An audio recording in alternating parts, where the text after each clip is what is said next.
welcome, everybody to another edition of Hot Program. I am your host with the most, all the way from the East Coast. And as always, good people, I am in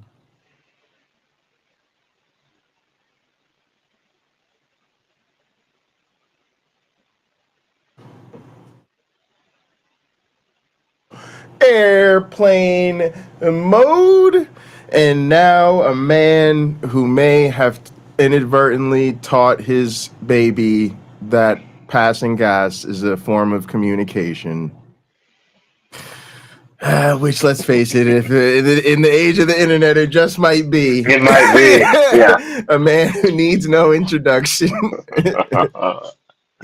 Hey, Pocket Locker, happy Sunday. How are you? Happy Sunday, man. How are you? I'm hanging in there. I made it. I made it through another week. I sound like a church person. You know, you get to church. I made it. To be in the house of the Lord one more time. Testify, Pocket Locker. Oh man. I'm doing okay over here. This has been a very expensive weekend. Just like the money's going the opposite direction. I wanted to flow in. It is flowing out like crazy. Yeah, where are you? You're in Indiana right now? I'm back in California in my house. So we're prepping it for sale. The landscaper was here yesterday. They're coming back on Thursday. The painter was here yesterday. He's coming back on Monday. And there's this tearing out of the old and putting in some of the new, and painting over things. And oh, so that's where all the money's going, fixing up the house for sale. Yeah, and then I had an electrician come to help me with my truck, and we realized it appears that my wiring harness, which was $300 and fancy, is missing a plug that I desperately need in order to make the vehicle even work. So he got paid $225 to watch me be upset for a few hours. He fixed other things. And then the question for most people is, do you have a way of knowing that the money you're putting into fixing up the house is, worth it? Like, is it going to increase the value of the house enough to make all that? That's a fabulous question. And the answer is none of my budget's like $5,000. None of it will increase the value of the house, in my opinion. None of it. Okay. But why I'm spending it is to speed up the sale of the house. So I'm doing like curb appeal things on the outside and just painting on the inside. I see. So the wow factor is there. And that might get people to buy the house sooner. Now, how does that translate? Well, we can say if I'm paying interest on my loan, I'm paying interest on I got a $417,000 loan to buy the house or whatever. So I'm paying interest on that. So if my house sells 30 days faster, then I save money on that interest, which is probably, I think it's like $900 or something like that. Okay. I'm saving if I do that. So that you can say, okay, well, you do get a little bit back. But it's about selling it faster, not necessarily increasing the ticket price. Okay. No. Okay. I do plan on, all these home renovation shows where house flippers are doing things. We're not doing that sort of thing. We're not making dramatic changes.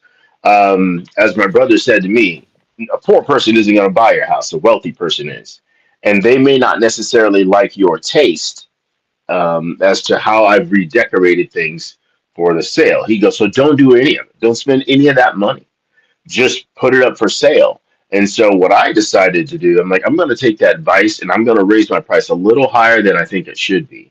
That way, when they say, well, the place hasn't been updated, I'm going to give them my smart ass answer. I'm like, it absolutely has not, because I like it the way it is, but now that I'm selling it to you, things you don't like, you can put your spin on them without having to raise my price to pay for it to do what you don't like. Now, what's right? also sad is I gotta hit you with the. Did you remember to remove all the pictures of black people to make sure? Because that was like a real thing that they discovered, right? You have to remove the my realtor. She said remove all photos.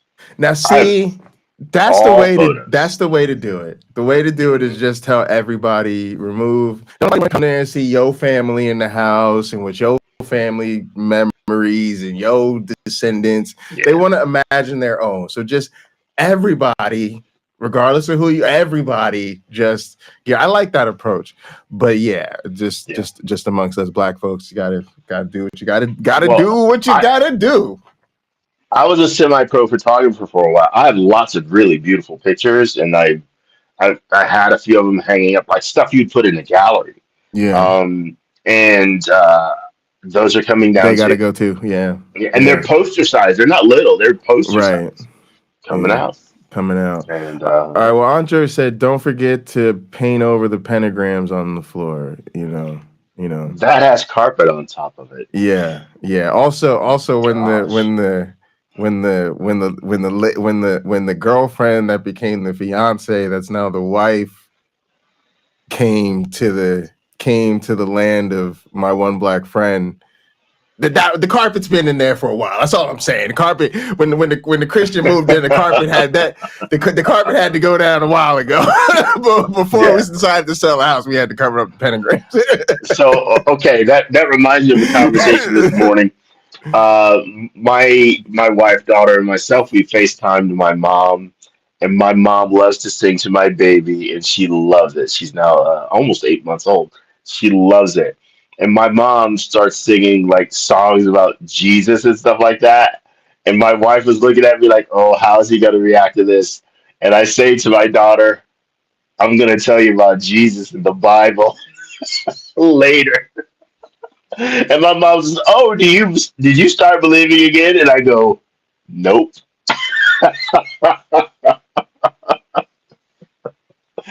So the time is going to come where little Victoria Marie is going to get to hear my perspective Yeah. So and some facts on the Bible. She'll get that. I don't think I want children, and I don't think anybody's crazy enough to have them with me. Matter of fact, speaking of mental illness, the last couple candidates that actually wanted to have children with me do in fact seem to have mental illness.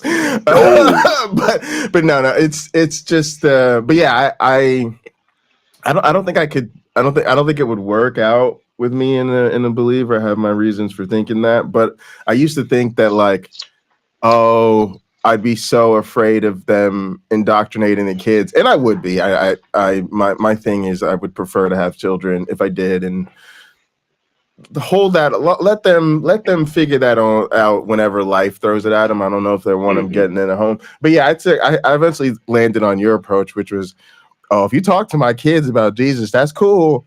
But you've just opened the door for us to have that conversation. that's right. And I think when people realize that, they probably leave it alone preemptively, just because they don't even want to get me going. So I'll be like, go Hmm. ahead, okay. Oh, you want to talk about? Oh, okay, yeah, we gonna have that talk. We Well, gonna have that look, talk. look. I can open up a Bible to pages 1 through 3.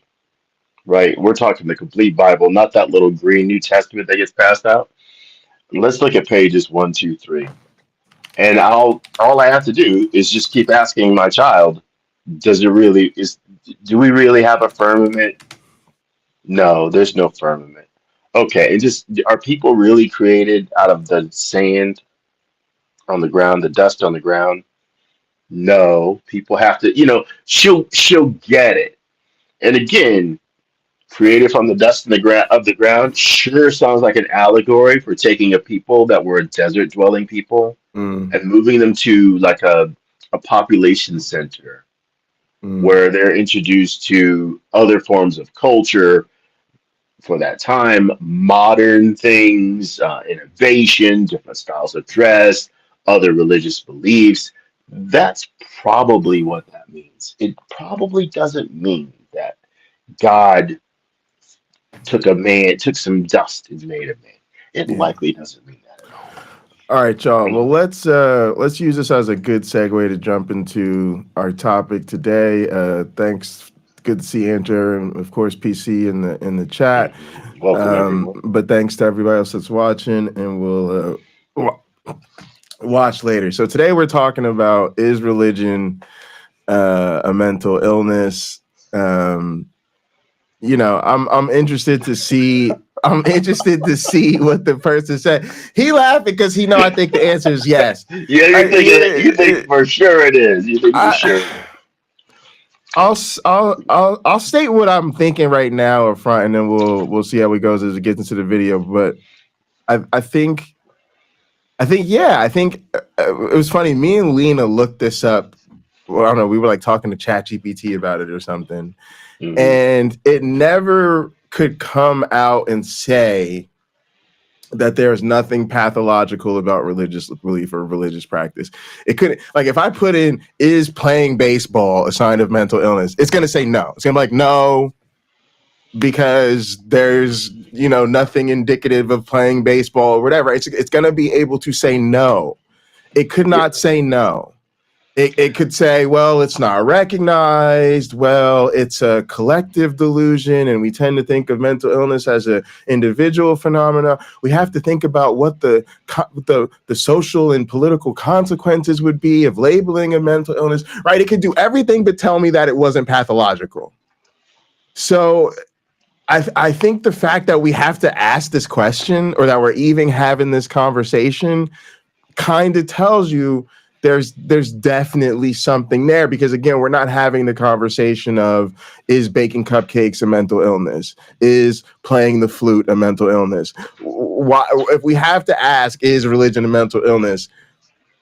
Probably something going on there that's not indicative of health and well-being. Okay.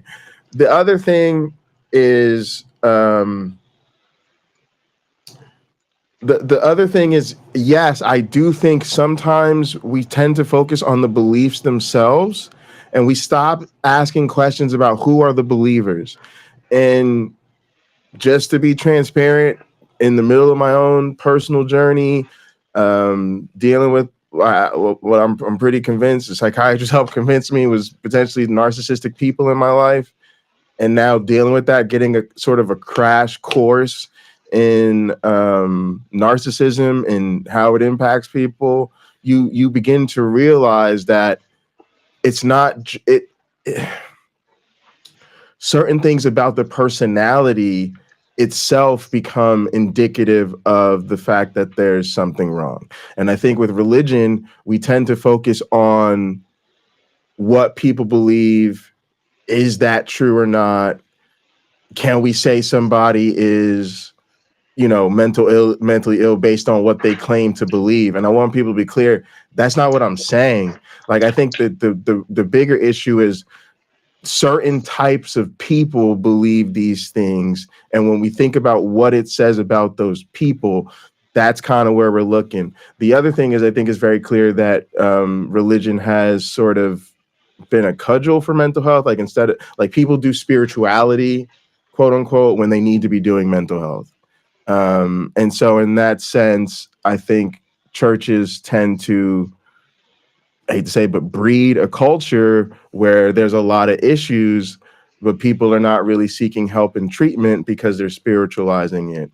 The other thing I'll say is, we'll see where the person goes, but in some sense, I think we get caught up in the, well, is it diagnosable? Is it in the DSM-4?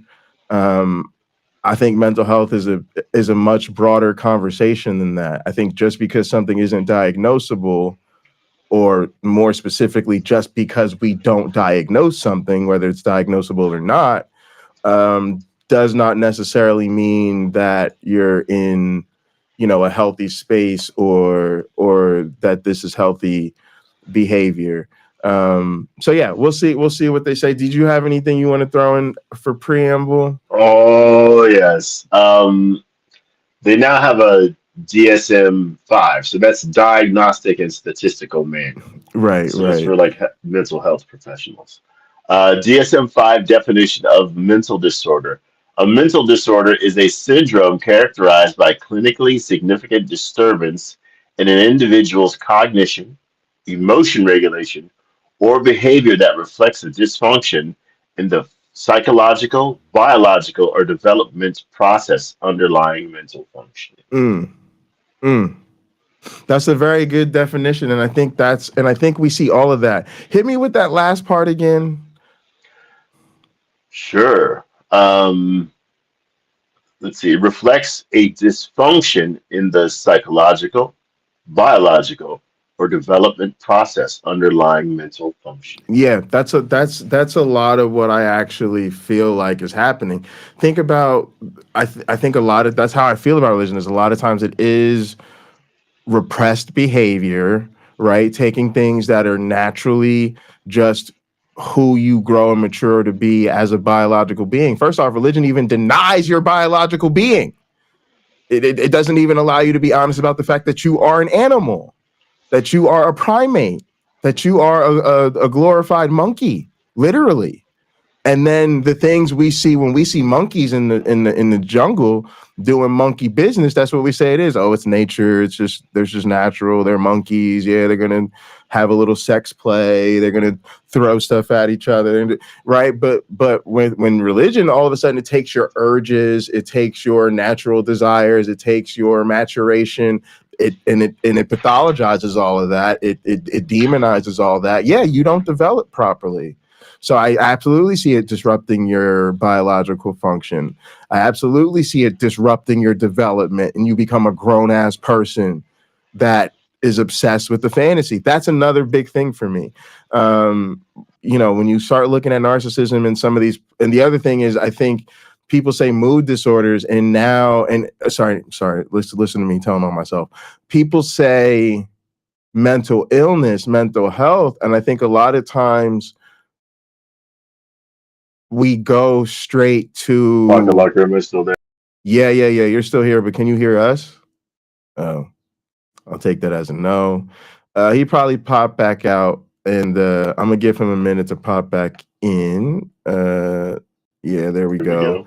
And so before we jump back into it, just want to quickly shout out AR coming through the chat.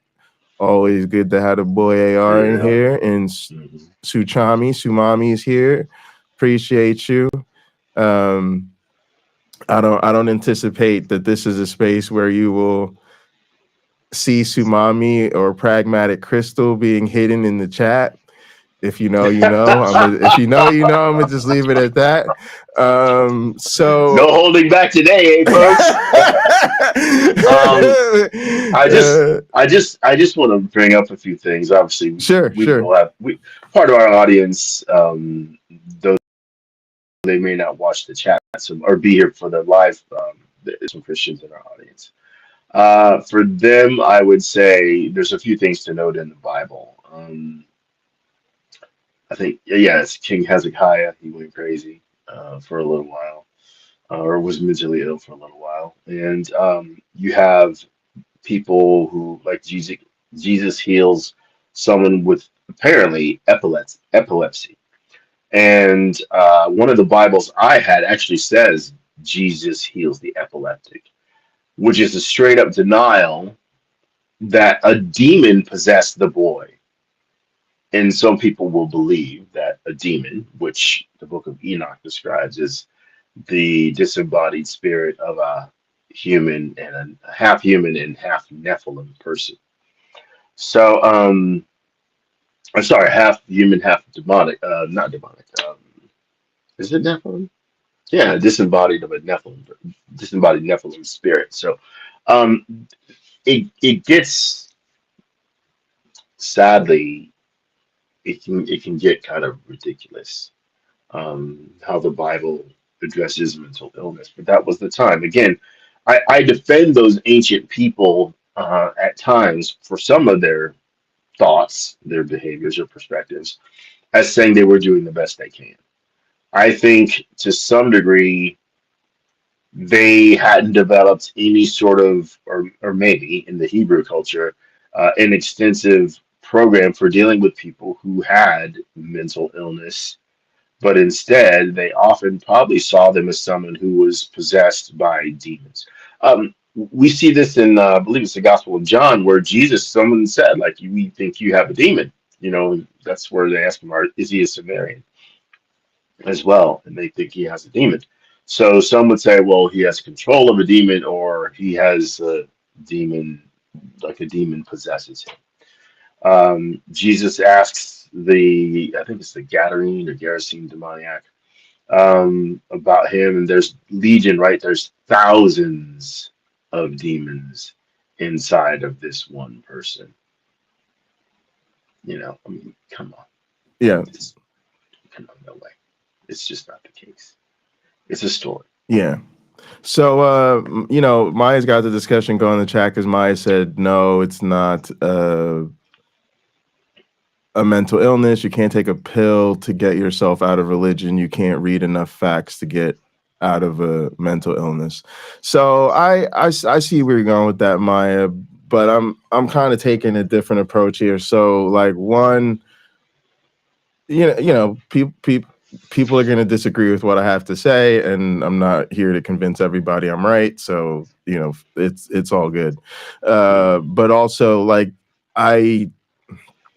you know, there's no pill to cure my bipolar. There are pills to help me manage it and treat some of the symptoms. But there are other mental illnesses which we currently do not have medication for or effective treatments. And so I don't think necessarily being able to treat something in a certain, just because we can't treat something the way we treat other illnesses doesn't mean it's not a sign of, you know, something that's a problem. The other thing is, and I tried to say this, and maybe we said this just before you stepped in, but I think trying to not do apologetics and not do the word games, like I was talking about how me and Lena had looked it up and we were having a good fun back and forth with ChatGPT about this. There's a lot of things to where if you ask, is this a mental illness? Is producing music a mental illness? Is playing drums a mental illness? You know, there's no reason to even have those conversations. I think the fact that you keep having to have this conversation about religion does indicate that there's something more significant there. And when you look into it, it's very clear that you keep getting social reasons, you keep getting political reasons, like the motivations to not pathologize religious belief, when you look into it, don't really actually seem to be coming to the defense of religious belief and saying it's a no, I don't even know why you think that. Instead, it seems to be, oh, we're too concerned about what the consequences of diagnosing it would be. What would it say politically? What would it say socially? Would it be a slippery slope towards discrimination? Like, it's all these other things, but, you know, there is a recognition in some regard that it's a collective delusion and things like that. So yeah, that's kind of my take. And then also I'm thinking about dealing with it. And I talked a little bit about this too, but it's like, so let's say you have somebody in your life, like my situation. I had a psychiatrist tell me, I think you're dealing with narcissistic personality disorder, describing issues going on in my relationship. Your psychiatrist is like, yeah, this is what I think you're dealing with. Got to think about that now. You get a crash course and you decide, I got to get up out of here. Now, for most people, do I know that this person has narcissistic personality disorder? No, I don't. Will I ever know if this person has narcissistic personality disorder or not? Probably not. Will I ever get them in front of a doctor for this? Probably not. Will they ever go in front of a doctor at any point in their life for this? Probably not. And so where's the line between diagnosable personality disorder versus just narcissistic traits and tendencies versus just you're just dealing with an asshole? In a sense, you don't know.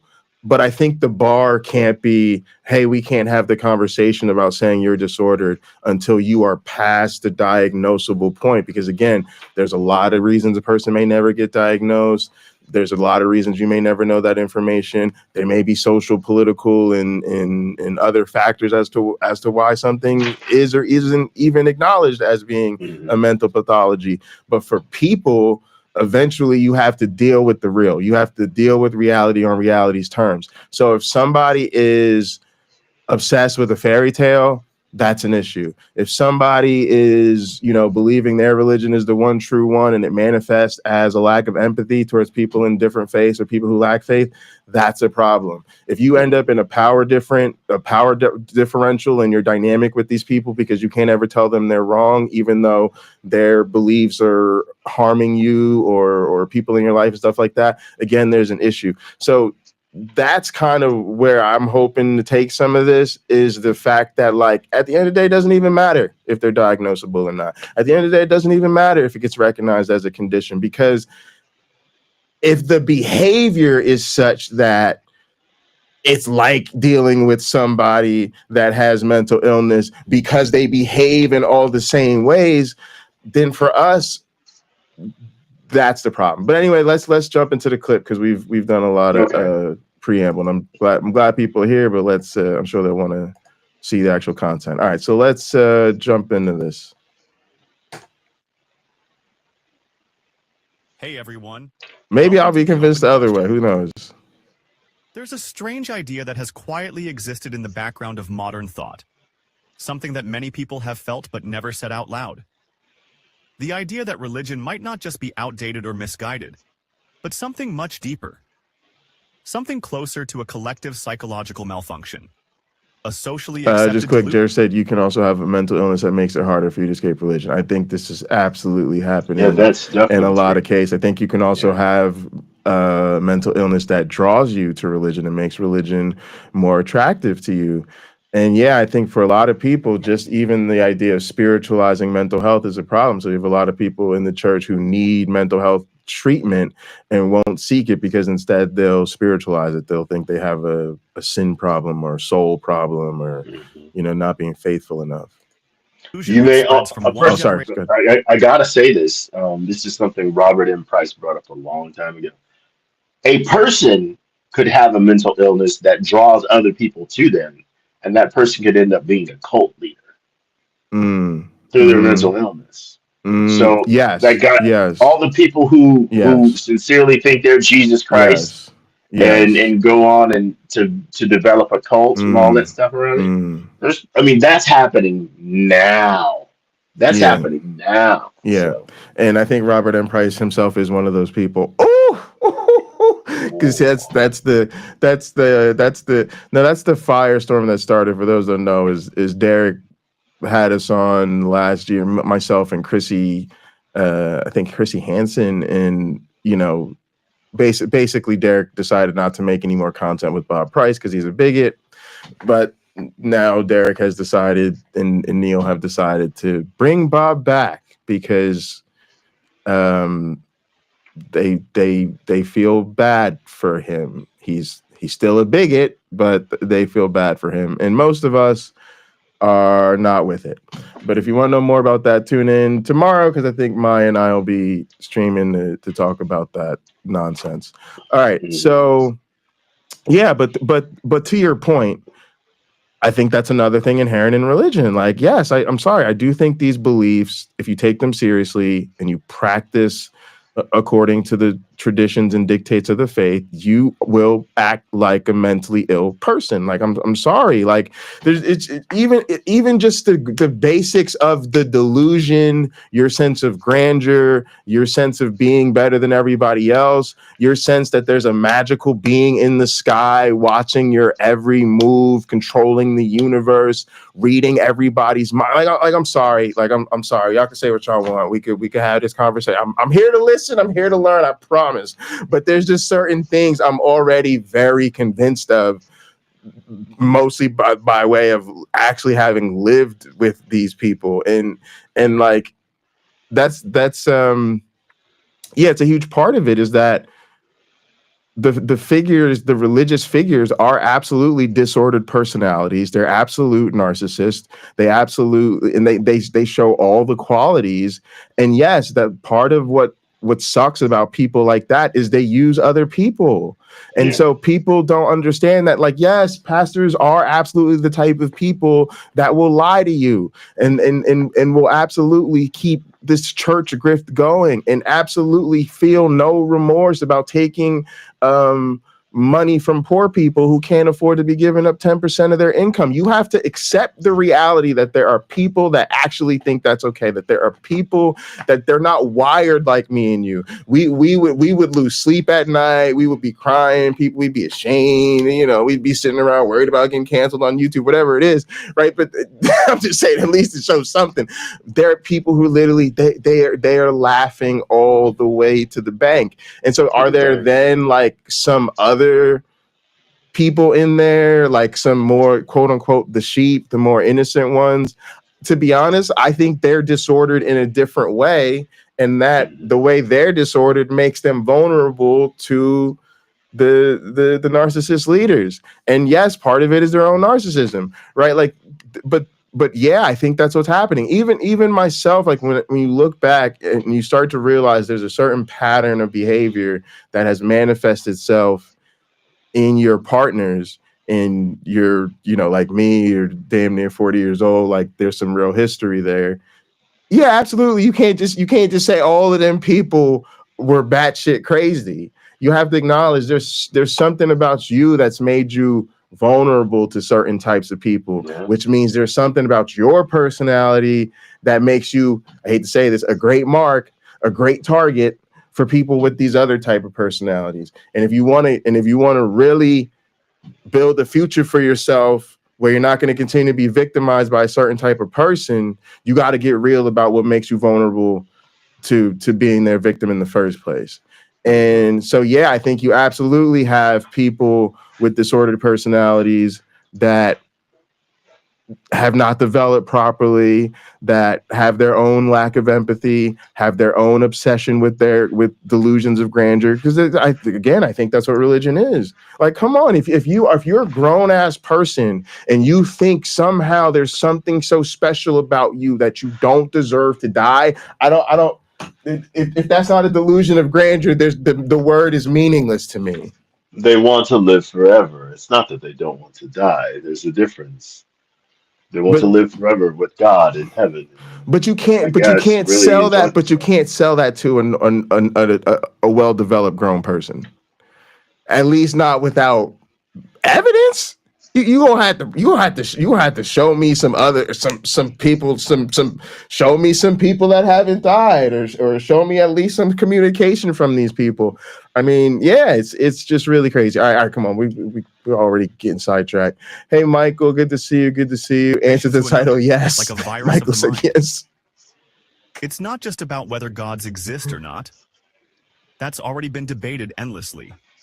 The real question is what kind of mental state it requires to believe in things without evidence, to build your identity on stories that crumble under scrutiny, and to live your life guided by fear, guilt, and invisible authority. These are the same traits we see in individuals who are considered mentally unwell. Yet when these patterns are wrapped in ritual, tradition, and community, they are not only tolerated, they're celebrated. One of the clearest markers of delusion is when someone I pressed it wrong. I said Sumami and PC are not going to get hidden today, and then I accidentally deleted Sumami's message. Sumami, I just hit the wrong button. I wasn't trying to delete your message there.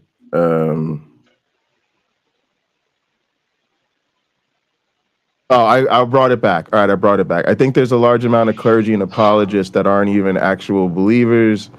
They just know they can make a decent income off of it.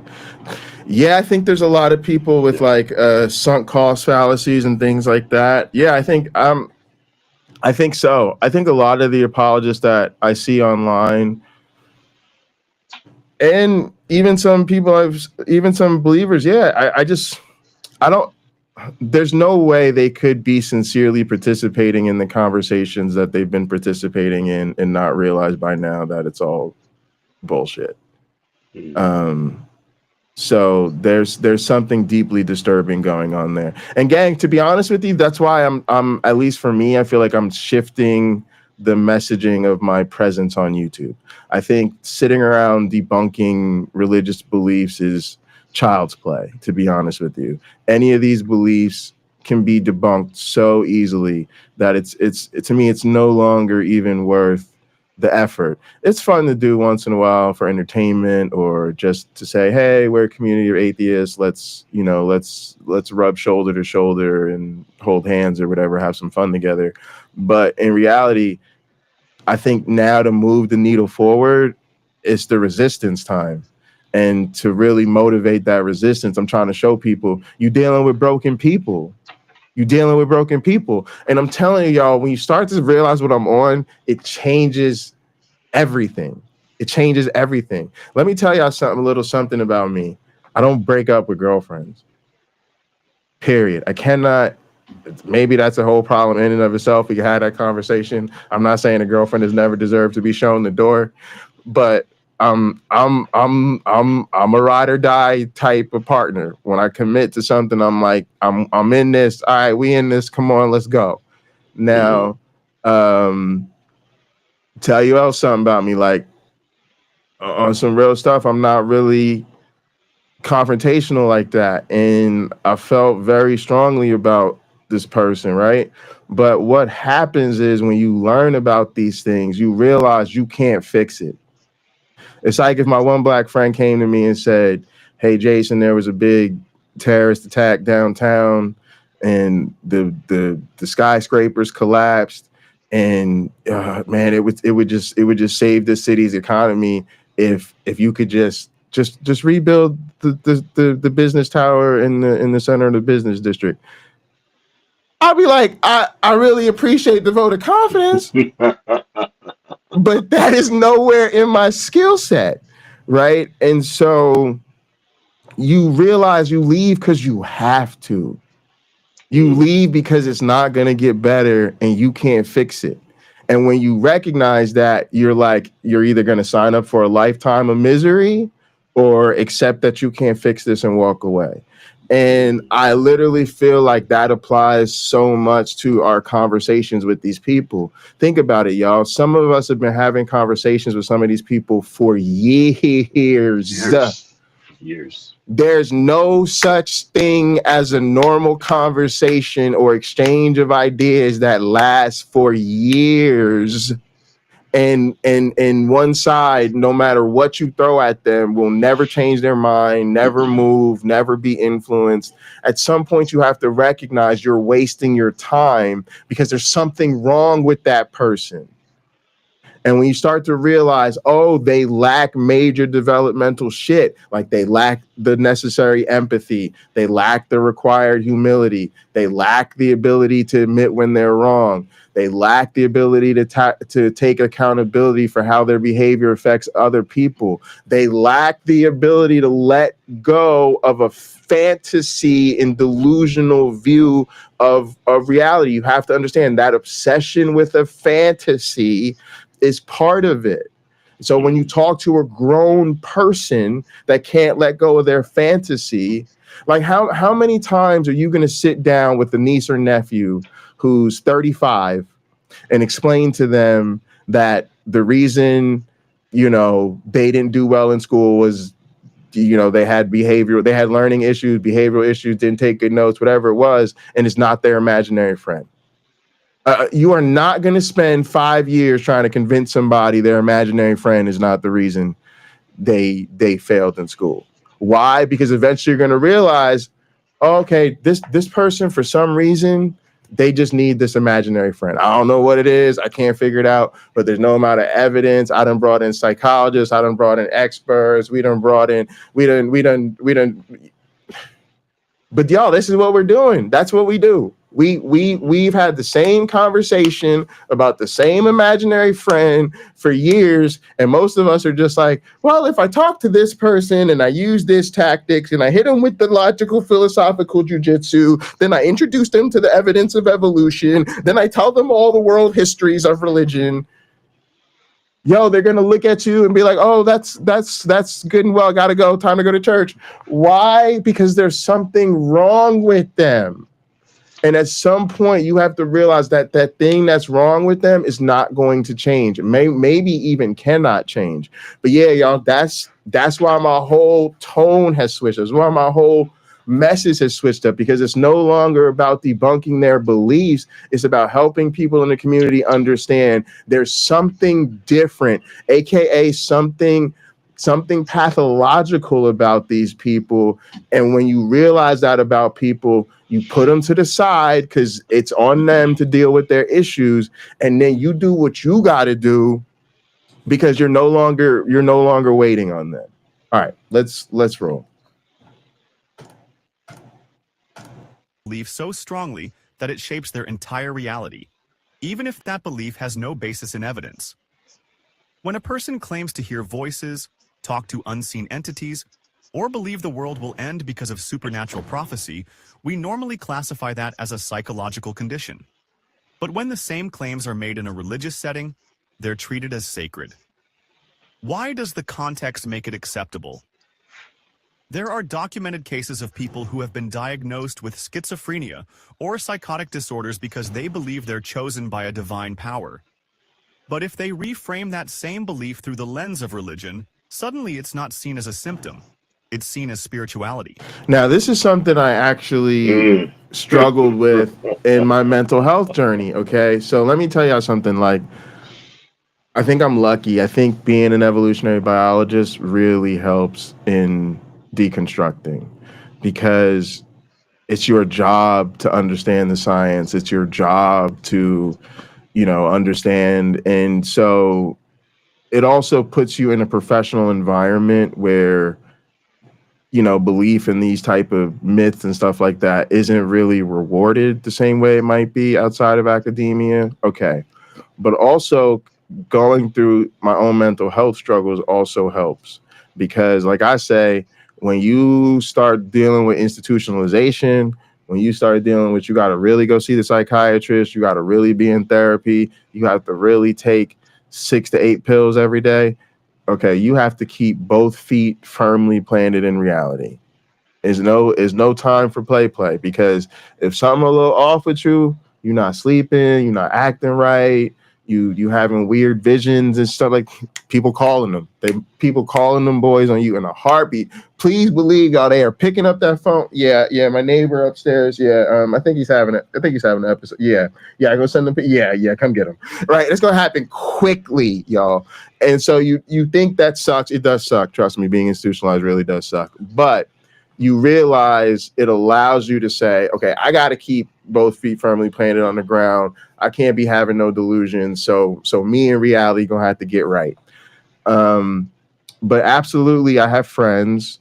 I'm bipolar, but I have friends who were diagnosed as schizophrenic, kind of went through our mental health journeys kind of around the same time in college together and things like that. And yeah, that's one of the things that really struck out to me immediately about religion. Like, why was it that, my friend who thought, he would see people following him, or he thought people were following him, or he thought the government was spying on him, which, by the way, he was in IT and it turns out the government was spying on all of us. Like, so even things he wasn't necessarily wrong about, but, it was not felt he could substantiate at the time. Even if he could, it was still seen as delusions, and he was still diagnosed as schizophrenic, and it had major consequences, interrupting his ability to finish school, having to go home and live with his parents, then unhealthy dynamics there. Like it threw his life into chaos the same way my diagnosis threw my life into chaos. And so, but you realize then there's these other people, and they literally think God is with them everywhere, omnipresent, watching every single behavior they do, literally in their mind, reading their thoughts. Okay. And yeah, watch out. Better not cry. Better not pout. I'm telling you why. He sees you when you're sleeping. He knows when you're awake. Come on, who's that song really about? Santa. Yeah. And so you ask yourself, why is that okay? Why do these people get to be the same exact way? This other person, institutionalized, medication, can't finish school, like, really, like, you have to deal with this before we'll even just let you move forward with your life.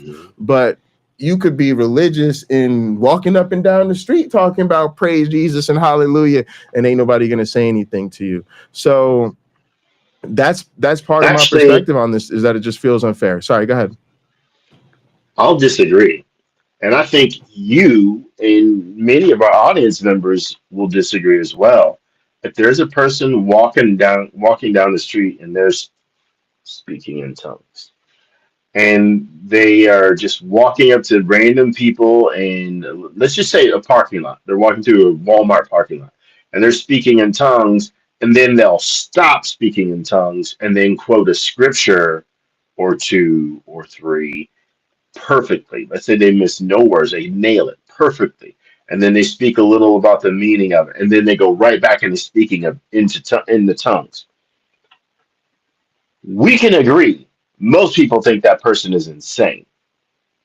Even the Christians, even the ones that know about speaking in tongues, because if they're faking the speaking in tongues portion, they would look at that person and think, wait a minute. What does that say about me? Again, perfect quotation of scripture, explanation, back to tongues, and so on and so on and so on. Yeah, but see, that's insane. that is very interesting because no, I think you're right about that in the sense that religious people are quick to believe that other religious people who take it seriously and manifest the signs of taking it seriously are disordered or something wrong with it. Mm-hmm. And it's very deep, y'all. Like I could tell you, even just from growing up, I could tell you, for instance, Catholics even think evangelicals are on some bullshit just because evangelicals are all, we have a personal relationship and they're weeping in the church because they feel God's presence and they got the rock band and all that. Catholics are like, what's wrong with y'all? Like y'all are crazy with that, right? But then even the evangelicals think that, like, who are also evangelicals, they think like the Pentecostals are really messed up, right? Because they're the ones speaking in tongues, laying on of hands, thinking that they're doing prophecy and all this type of stuff. And so you see this very weird interaction where like the evangelical thinks the Pentecostals crazy, for doing speaking in tongues and all that. The Pentecostals looking at the evangelical like, what are you talking about? Like, you're in a mega church and y'all are in there crying and all of this type of stuff. And then a lot of y'all are like crazy, right? Where like people, they don't even understand them. And then again, they all looking at the Catholic like, well, you're using rosary beads and praying to Mary and all of these saints. Like, so yeah, it's like religious people see other religious people taking it too seriously and have a certain disdain for that. I'm gonna take it to one even deeper that most people don't realize. Even within hyper religious families, you will get looked down upon for taking religion too seriously. I know that sounds crazy.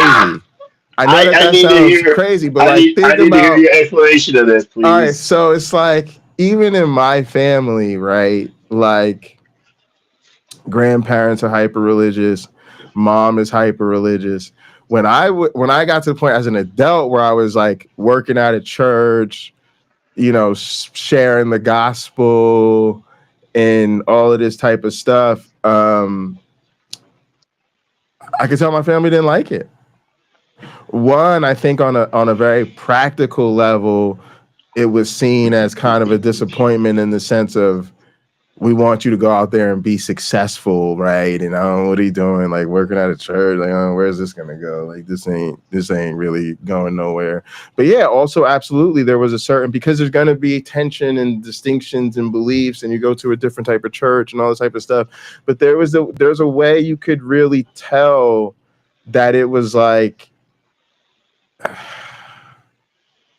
that was supposed to be their thing, that they were this super religious and they didn't want somebody with my beliefs or my lifestyle and different things like that to have my own super religiosity that can make because again, you realize now that I look back at it, totally makes sense, because again, these are narcissistic people. So it's about dominance, and they don't want you to outshine them on the thing that makes them special. And so that's what this is about. Like, yeah, grandma wants you to grow up to want to be like grandma, but she doesn't want you to grow up to have your own religiousness where now you think you're more of Christian than she is, or you got your own ideas about what it means to be a Christian or what it doesn't mean to be a Christian. No, those same people are going to shut that down, right? If your grandma was on that conservative, evangelical stuff, she has traditional family values and traditional ideas about LGBTQ people and all this type of stuff. Now you grow up to be maybe like a more progressive liberal type Christian, but you're super religious. Nah, they ain't feeling all of that. So I don't know, maybe some of y'all have experiences, but I really think that that's true. I really think that there's a false self that celebrates it. There's like the mask, maybe they'll get into the mask, but it's like their mask persona has to celebrate everybody's religiosity, but there's very much inward like hierarchy and pecking order, and they don't want you being so religious that you threaten their place in the family's religious pecking order. So I think that's interesting even within families. Interesting point. But yeah, there are those people. I think there's a sort of the notion of shame when some people look at people who are more religious, and I'm wondering if that isn't them realizing I haven't fully committed to this.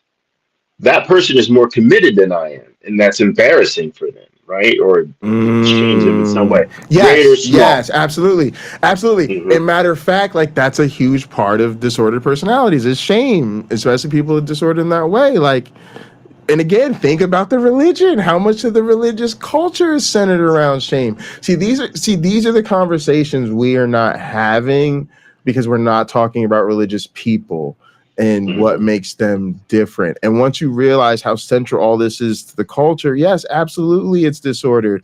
But yeah, I think I think you're right about the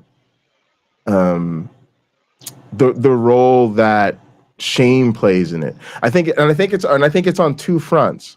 I think it absolutely one calls their bluff in a sense. Like you said, that they're not as serious as this other person. But also I think and there's a sense of shame there because there's a sense of like, we know you're not really, you're not, we know you're not stopping your work day 5 times to face Mecca and pray, but this other person is. Yeah, so, those Muslims over there, they're very serious about that. Yeah. So you got to respect that. But another part of it is it pulls the curtain off of the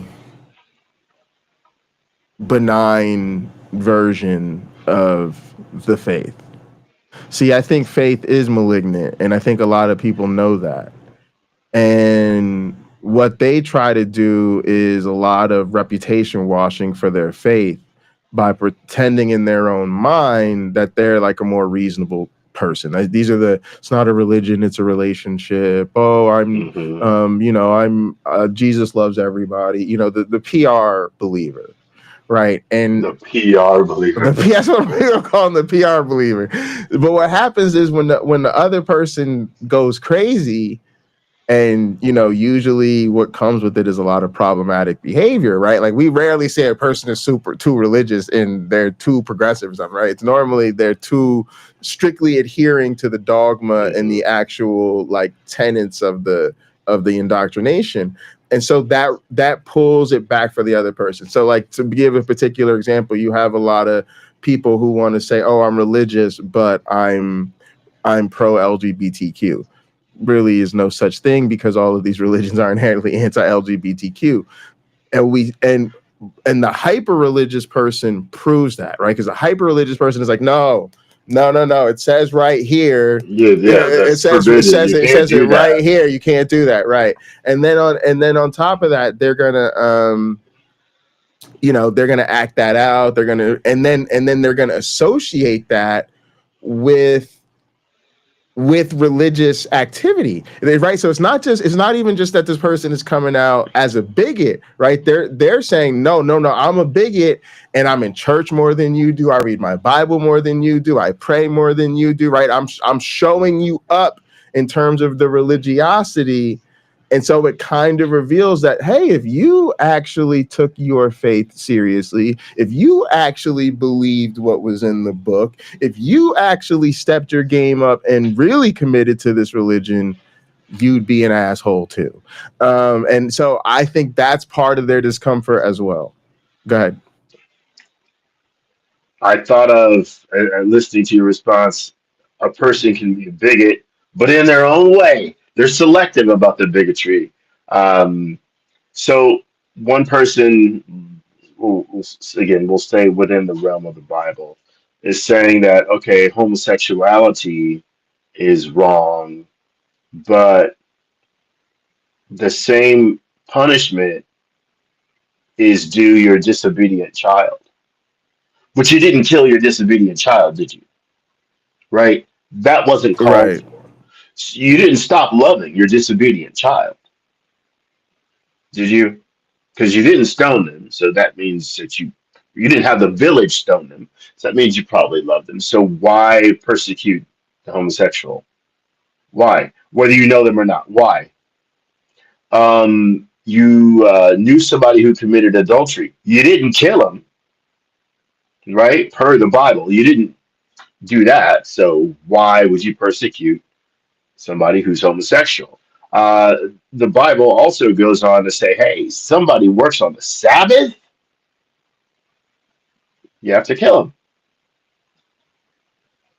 But you didn't do that. In fact, you started a business and you have people working on Saturday, or the Sabbath is moved to Sunday for many.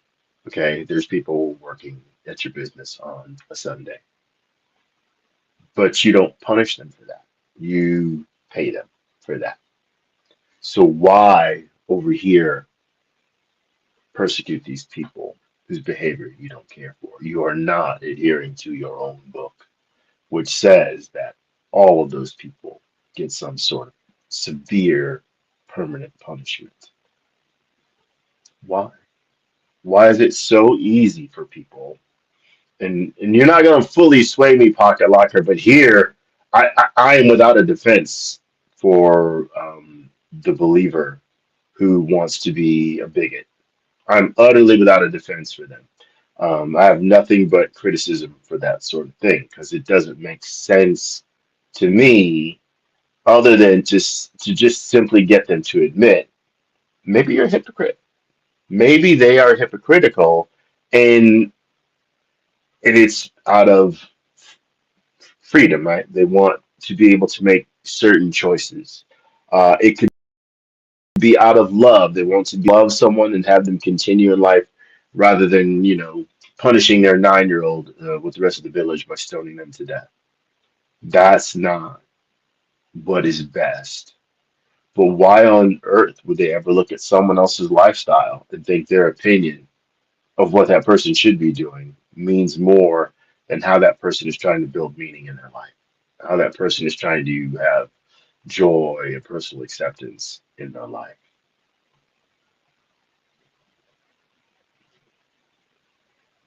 No, I'm with you. I'm just I'm trying to figure out. I can't see like comments from Sumami. I think I accidentally hit her. Now I have to undo. I can't believe I literally said you won't see Sumami getting banned here, and then I literally hit the wrong button. This is so terrible. It All right. happens. It happens. So yeah, it's tough. So you brought up a good point. Maybe they're a hypocrite. Mhm. Yes, yes, that's it though. But there there's a level at which they're aware that they're a hypocrite. There's another level at which it doesn't matter. All right, so part of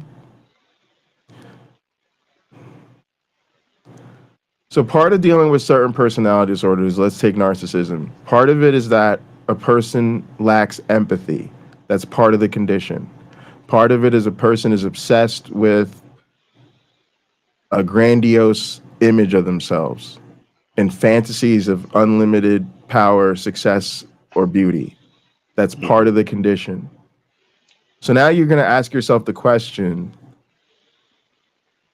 why don't you support this person and work with this person so they can just get some help? Well, because that's part of the condition. Part of the condition is they're not wrong. So they can't need help. If they needed help, they would literally suffer injury. For a narcissist, the treatment is worse than the disease. Never forget that. So because part of the disease is they don't take responsibility for their behavior and how it impacts others, they are very unlikely to seek help. They only really seek help when it's co-occurring with other things. If like their life is blowing up such to the point that they're really afraid their partner's going to divorce them, they're going to lose their job, whatever like that, they might seek out help and support for that. And then even then it typically doesn't work. It's not lasting. And even sometimes the psychiatrist treating them themselves will not tell that person that they're suffering from narcissistic personality disorder. Why? Because it won't help. They'll just deny it, and it'll make them even more resistant to treatment. This is why you can't fix it. That's why they call it a personality disorder.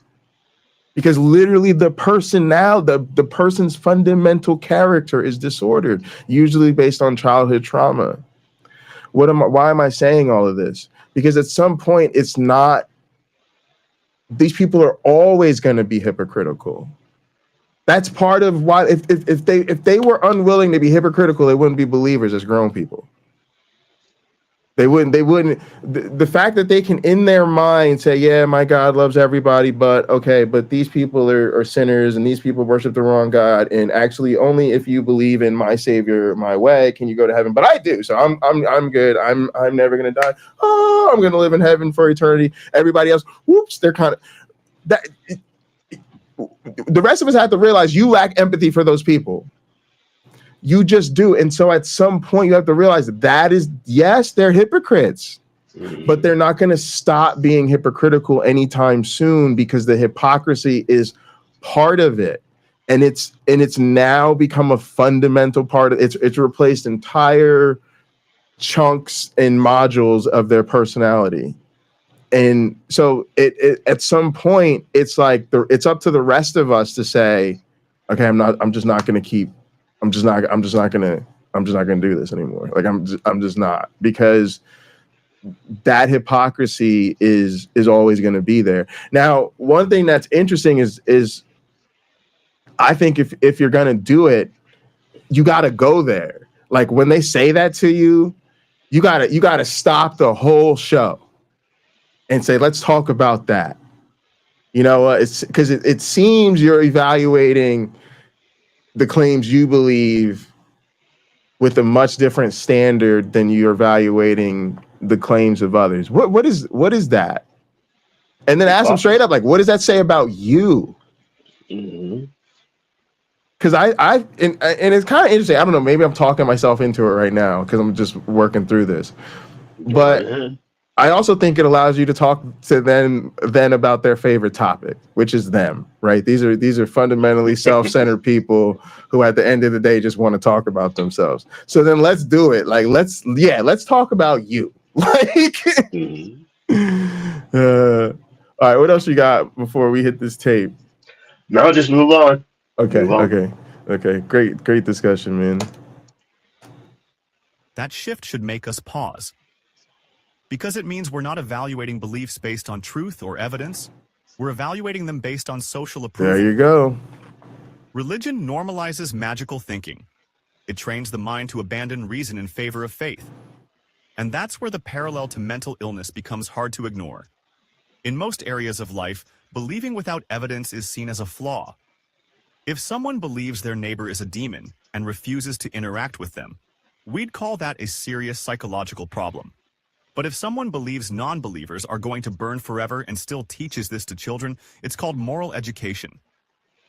That brings up another critical point. Indoctrination. Children are especially vulnerable. When a young brain is still developing, being told that unseen forces are watching, judging, and punishing their thoughts can lead to lifelong anxiety. Many adults who grew up religious report chronic guilt, fear of abandonment, and obsessive thoughts, even after leaving the faith. These aren't just philosophical scars. These are psychological injuries. In fact, there's a growing field of study called religious trauma syndrome. It shares characteristics with PTSD. People suffer from nightmares, panic attacks, and emotional numbness because of what they were taught to believe. These effects don't come from just... I don't know if I have this. I don't know that I have those symptoms. It'd be interesting to learn more about that. But I definitely imagine there might be people in our community who do, and just keep going. You know, just stay here. And by that I mean like on the planet. Just stay here because you're dope, and there's definitely communities of people recovering from religion that can support you, and we try to be one of those communities. But I absolutely suffer from religious trauma, and if y'all can't tell, my life is kind of dominated by religious trauma. And it's a crazy thing. It's a crazy thing. Like, I always knew my family was weird, for instance, but like literally, you know, I'm literally now just at 38, almost 39, and starting to recognize the influence of personalities, or recognize like disordered personality types and stuff like that, and then go back in my past and see it, right? So to realize all the religious-based narcissism that was going on in my family, like I'm just now giving voice to that because I'm just now figuring it out. And so, yeah, religious trauma, I think, though, is something a lot of us definitely know and are experiencing. And something else I was thinking about too is they've essentially also poisoned our ability to resist. Part of what I've noticed is, let's face it, these religious types have a certain degree of prestige and dominance in our society. Matter of fact, I would argue people wouldn't be so quick to associate with these religions if it wasn't for the privilege and status that comes with it. And essentially, they've basically taught us to fight on their terms. So even for people who are the victims of religious trauma or trying to walk away from these cults, I feel like a lot of times, again, they have taught us to feel like everything is a sin, so we doubt ourselves. They have taught us that we're supposed to love our enemies, which I actually think is sick and also a sign of a disordered personality. So you don't know how to actually say, no, I'm angry about my enemies, and if my enemy don't stop, my enemy's about to experience some serious consequences for crossing the line. Right? People feel like, you feel like, I have felt like we are not worth fighting for. No. I'm worth taking all that love, your enemy's nonsense, putting it in the wastebasket of history where it belongs, and reminding you, if you disrespect and cross Dr. Bundy again, it won't be time out. It will be time's up, as Uncle Bobby said, right? That was the moment I had to come to with my ex. Like, sorry, nope, I'm done. Like, nope, like literally time is up. Literally time is up. And like, it's tough to do that, but part of the reason it's so hard for me to do that is because I was indoctrinated with religion when the crucial years of my life, when I should have been learning emotional regulation, how to set boundaries, how to have healthy relationships, what healthy relationships even look like. Some of y'all know I was the only black kid in an all-white school. Okay, cool. I don't know, fight the power. I don't know, like, what do you do with that information, right? But part of what I'm learning about that information is that is absolutely part of the reason where all of a sudden, if I had a romantic connection with somebody, a lot of times it was threatened because the dad was threatening me or the older brother was threatening me. And then it literally created situations where my girlfriends had to act like they were not my girlfriends. I had to watch my girlfriends bring other decoy guys that I knew to dances so that their family wouldn't get suspicious that they were with me.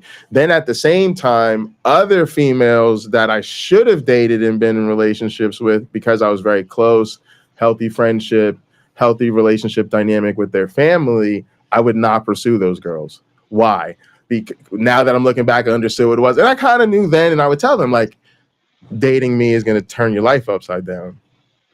Right? Like, you don't want the trauma. Like, you don't want that, right? Dating me comes with all this other attention and all this other, you know what I mean? And when you really like cool with somebody, like, look, let me tell you, it's not fun. You know?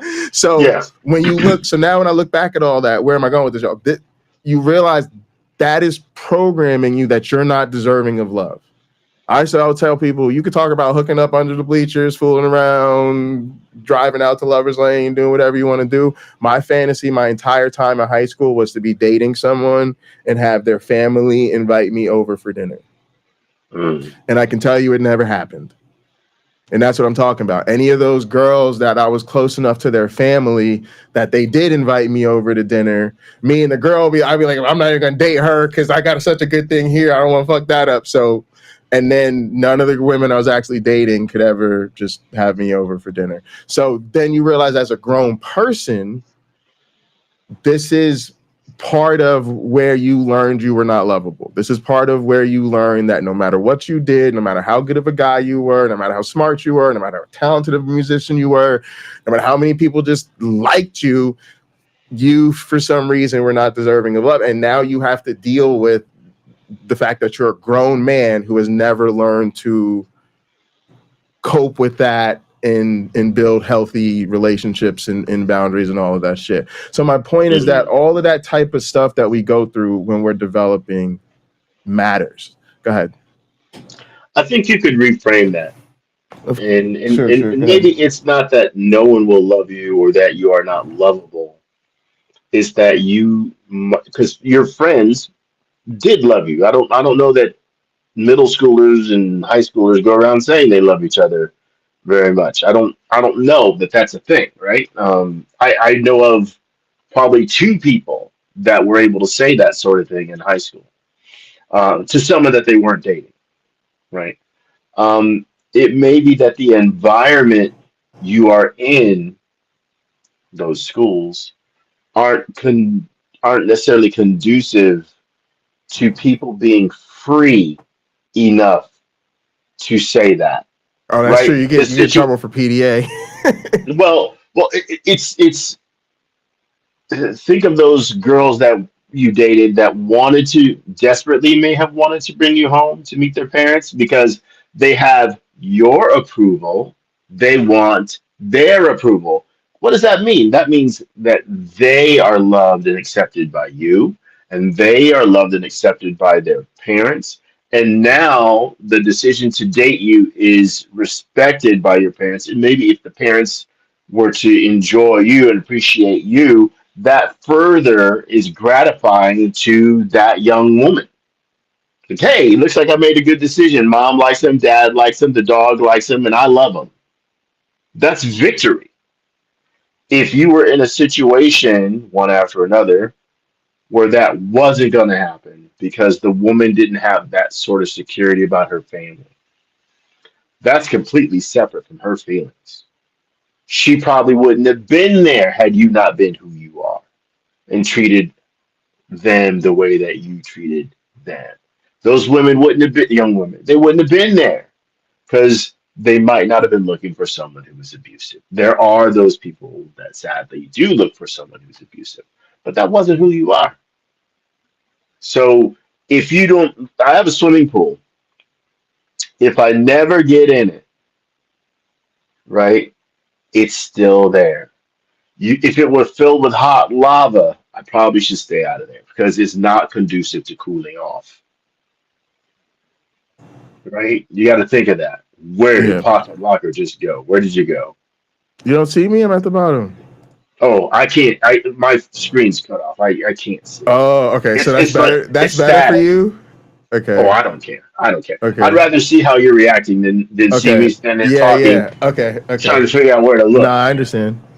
Yeah, I'm not very entertaining when it comes to that sort of thing. Yeah. Yeah. But I think you get my message. People have to be in a space, and if I am to defend religion here, I would say to some people, religion creates that space for them, and that's why it's so prolific. That's why it goes on and on and on and on because people do have that space where if you're poor, you could go to the rich church and Mm, they might talk about you behind your back, but they're gonna probably be pretty glad to see that you're doing well enough to still come to church. You know, that might for them that might be rather satisfying to see you doing that. And one day God's going to bless you when they might have all the money in the necessary to set you up how you need to be set up to flourish. They still may not do it, but then one day God's going to bless you. No, you could do it right now. No, God's going to bless you. I've been sent a word of faith from on high that God wants me to give you tens of thousands of dollars or purchase a home for you or a car that's worth more than $700. That was God didn't tell me any of that stuff. So yeah. But it's also it's incredibly poison pilled, right? Like there's always it's a bait and switch, right? We talked about that last week, but where there's sort of the love bombing up front. So you realize that too, right? Like narcissists love bomb people. So think about religious people who, especially in Christianity, where they love everybody. It's actually not healthy to love everybody. You should not love people you don't know. Again, maybe the stranger you're walking to up on the street is a very dangerous, really, really bad person. Like mhm. so it's a bit weird, right? But that's the start. And then there's the devaluation where nope, actually you're a sinner, and nope, actually it turns out we don't love you the way you are. We actually Mhm. need you to live how we want you to live and believe what we want you to believe.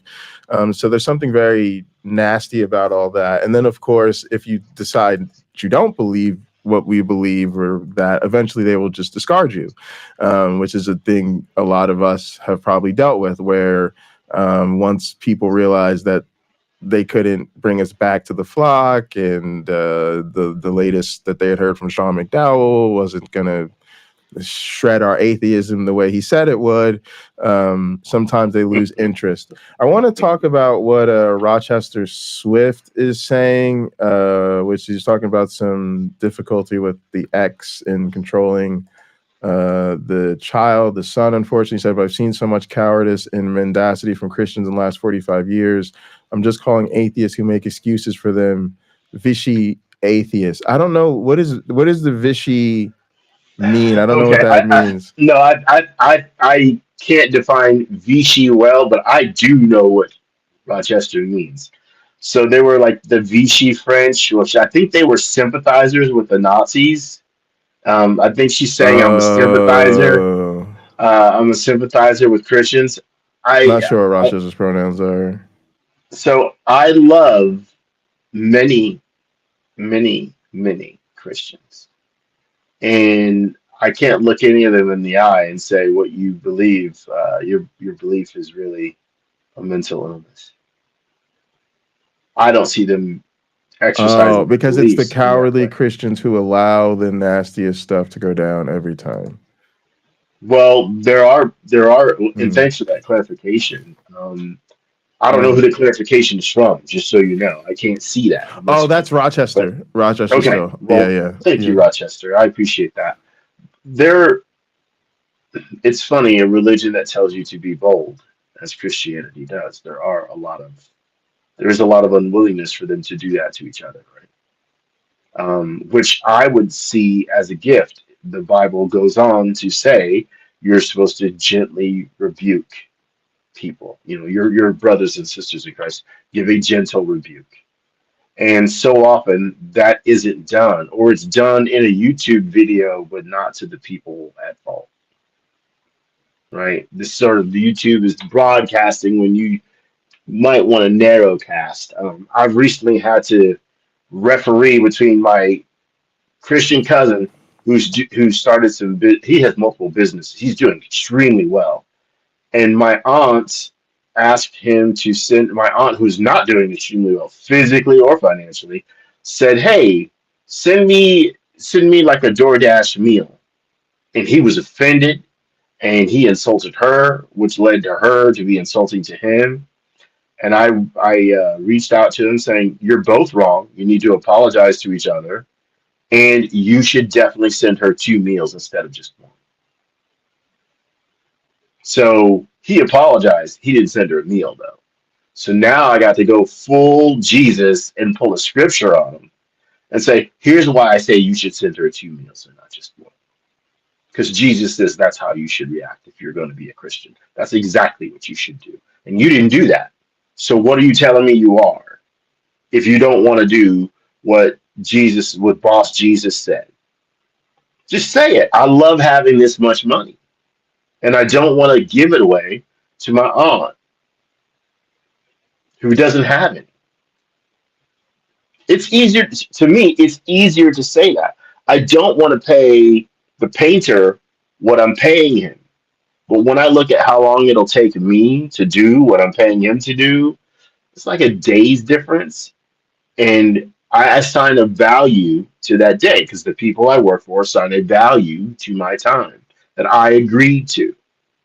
Well, I get more of my time back to do something else I'd rather do, spend it with my family, tinker on my truck, whatever. I get that time back. So maybe it's worth it to me to pay him. The landscapers, same thing. I took a day to do what they can do, the three of them can do in less than an hour. Maybe it's worth it to give them the money because now I'm not taking multiple days to do the thing they can do extremely quickly with their knowledge, their experience, their equipment. I can't compete, so I got to pay up. I think that's what I guess a lot of people, maybe that's why religion is such a refuge, because in some ways, pocket locker, people feel they can't deal with society the way it is. So for many, religion might be escapism. It's their way out without leaving. It's creating a force field around their lives that, I'm going to say what words really came to my mind, a pretend bubble around their lives to shield out what they can't take, right? My aunt, I'm going to get one of my other aunts, I'm going to give it up to God. I'm going to give it up to God. I'm going to give it up to God. I'm like, but you're capable of resolving this. Why would you give it up to God? Well, the answer just might be because it's really hard to deal with. And I need to understand that. Yeah, but I also think part of it is that there's something wrong with them. I mean that it not I don't want to, and I don't want to say it's a weird term. I don't want to say there's something wrong with them in the sense that I think religious belief is very normal. Like it's a normal human thing to do. And maybe even as a person with a diagnosed condition, I'm like, look, why it's not that big of a deal. Like that, and it's part of narcissism. Like people think they're too good to have conditions. I having a little bit of pathology to your brain functioning is something that describes a lot of people. But yeah, I do think for a lot of these people, there's an obsession with the fantastical that is a bit unsettling. All right, so Christopher says, religion is taught it's sort of possible to indoctrinate a mental disorder on someone. I guess it's less like bipolar and more like addiction. I don't know. Maybe religion reacts with mental illness. So I think there's definitely truth to it reacting with mental illness. But yeah, I think when you really look into these things, it's like A lot of it is environmental. There are brain differences a lot of times that can be patterns that people can identify, different development of different region of the brains. And it depends on what condition you're looking at, whether we even have information as to how much of that is genetic versus environmental. Obviously, the reality is all traits are both, but sometimes a shifting balance of how much nature, how much nurture. But that's another thing that I think we have to come to grips with a little bit better as a society, which is that, yes, a lot of times illness of all kinds is produced by the environment, right? A lot of times what makes you sick is what you ate. A lot of times why you got a cold is where you live and how you were dressed that day. And the same thing does apply to mental health, and a lot of conditions or disorders are produced by environmental factors. A lot of times, just like something as straightforward as trauma in the youth. A lot of personality disorders are believed to be a defense mechanism that a person adapted as a child to trauma they were experiencing as a child. But it became, rather than a thing they did once or twice, it became a deeply ingrained pattern in their way to cope. And then they literally never grew out of it. And now you're dealing with a grown person who storms out of a room every time somebody disagrees with them, because that's how 6-year-old them stayed safe. So yeah, I think we need to account for that and to recognize that religion can play a huge factor in that, because most people are indoctrinated to it as children, which means they're in it heavy when their brain is, our brains are always developing, but especially when you're a child. And a lot of times it puts stuff in people. Again, talk about being unlovable, telling people you're broken, you're a sinner, you deserve death, you deserve torment. To be honest with you, y'all, I think as a society, we need to stop being so tolerant of religion. And I don't mean that to say we need to be less tolerant of religious people. It's exactly the opposite. It's like, no, protect people's rights as individuals, but then to convince them they're wrong. I'm serious. I don't want people to leave Christianity because there were laws mandating that you can't go to church. I want people to leave Christianity because they realize it isn't true and they stopped going to church. Didn't they? You know what I mean? Like that's the thing. But I do think it has to get to a point where those of us that can see the problems can speak to the problems, because eventually what you realize when you're dealing with disordered personalities, and I do think that's a huge part of this problem. A part of this problem, even with what we're looking at now, is we throw mental illness like a jumbo. I started to say this earlier, but I kind of lost my train of thought.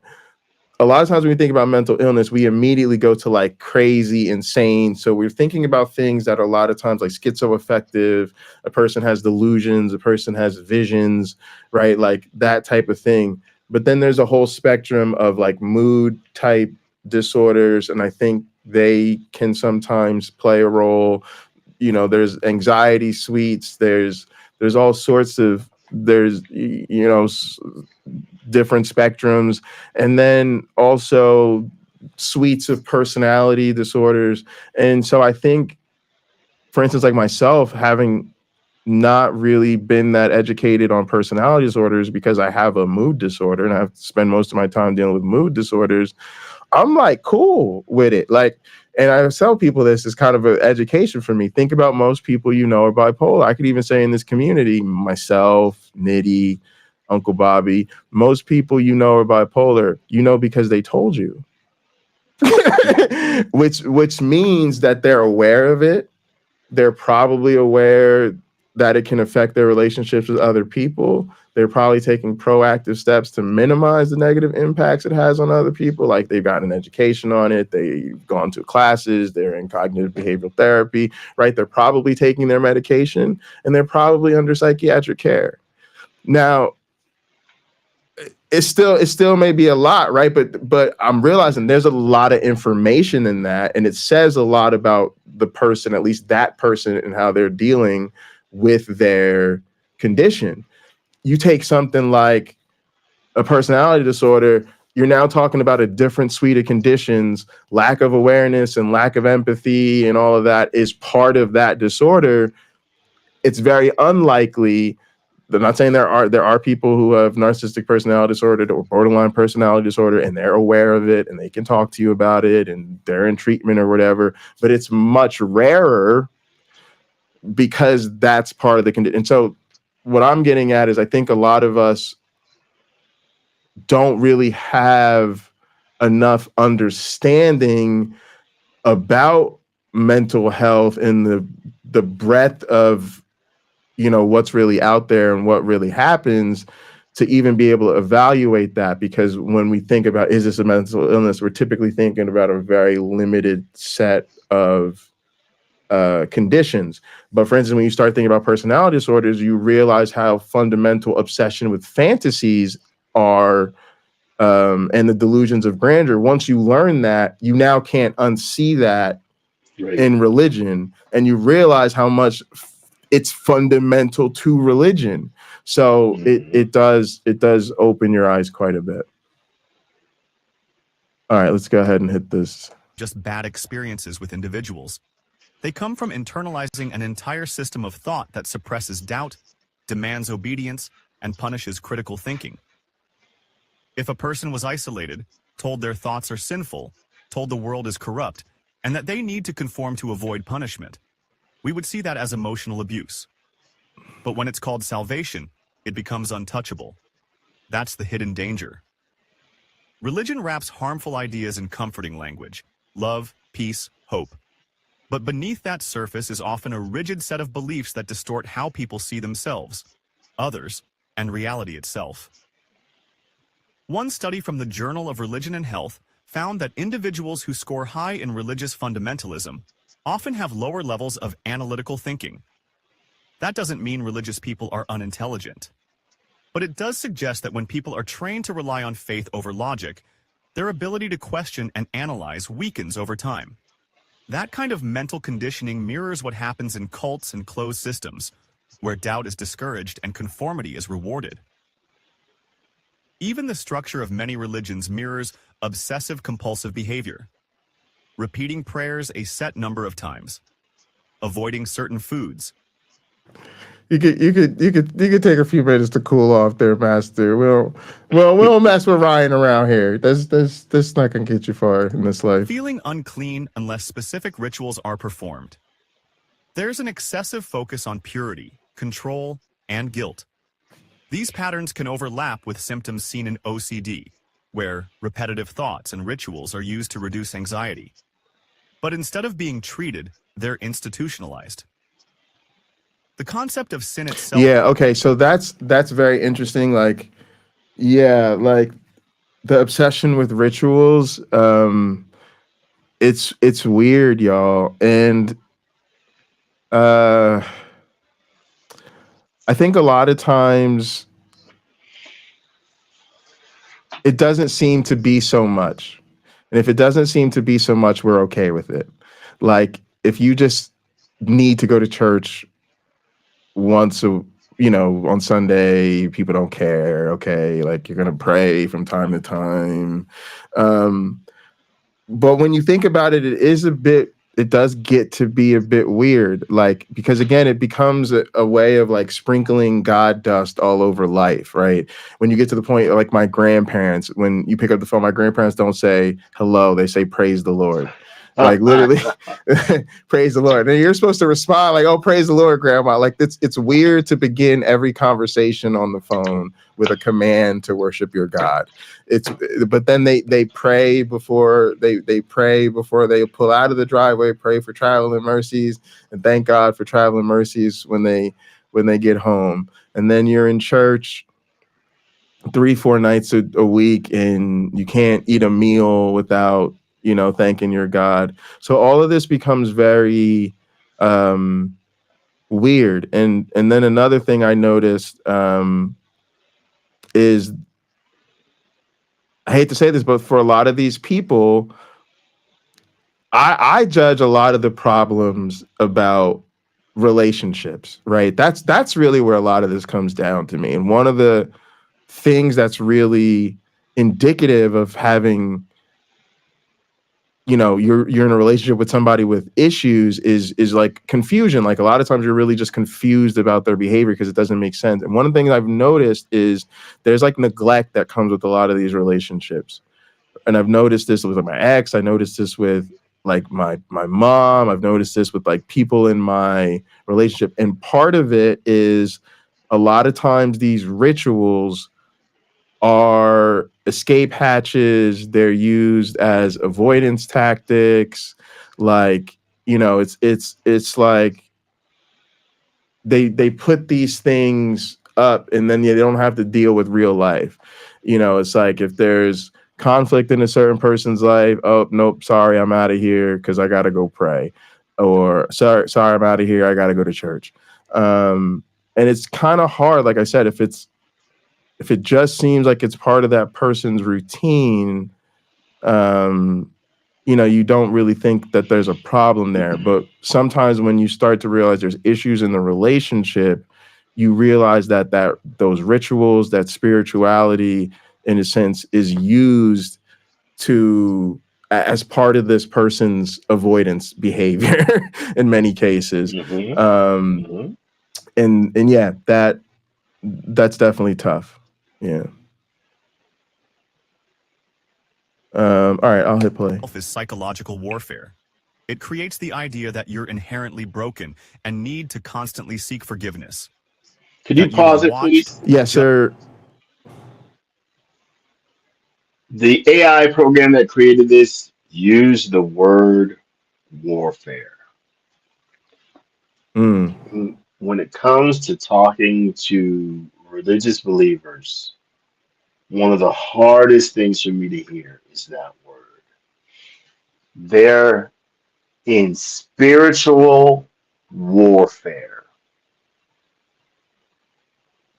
For me, the term F you comes to mind because I'm like, you are not in spiritual warfare. There is no Satan. There are no demons. No one's trying to screw with you. You're not on spiritual candid camera.